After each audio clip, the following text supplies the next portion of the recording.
देखिए, मेरा जवाब इसके लिए ये होगा कि प्रॉपर्टी में इन्वेस्ट करने के लिए वैसे तो कोई उम्र है नहीं है, कोई तय उम्र नहीं है अगर मैं कानून की बात करूं तो।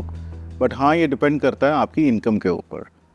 अब एक उदाहरण लेके चलते हैं कि आप एक सैलरीड पर्सन हो, आपकी तनख्वाह आती है, आप सैलरी लेते हो हर महीने।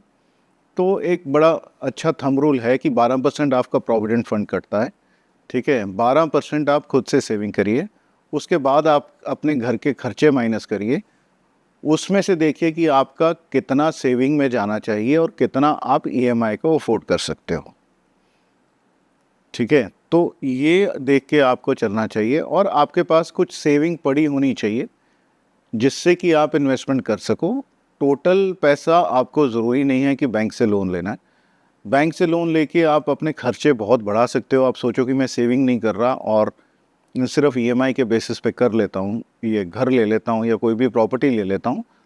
तो उसके लिए मेरा मानना ये है कि आप जब प्रॉपर्टी, चलो आपने बहुत जल्दी अपने लिए घर ले लिया, तो आप जो मैंने कहा था कि 12% आपका प्रोविडेंट फंड तो कट ही रहा है, लेकिन 12% आपने सेविंग नहीं करी, ठीक है? प्रोविडेंट फंड आप वैसे तो निकाल नहीं सकते हो, उसके लिए भी काफ़ी सारे रूल्स हैं कि आप कब निकाल सकते हो। 10 साल की सैलरी की आपकी नौकरी हो जाती है, उसके बाद निकाल सकते हो या कुछ कर सकते हो।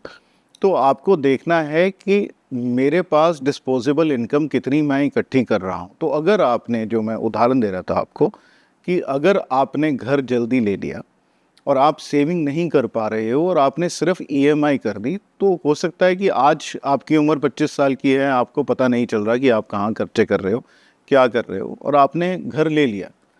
तो होगा ये कि जब आपकी उम्र 45-50 की होएगी, तब जाके आपको पता चलेगा कि आपने सेविंग तो करी नहीं, आप अभी तक अपना हाउसिंग लोन ही पे किए जा रहे हो। तो ये एक बड़ी टिपिकल सी प्रॉब्लम है जो आज की डेट में हमें, अगर हम यूएस इकोनॉमी की बात करें तो वहाँ भी ये सब कुछ देखने को मिलता है।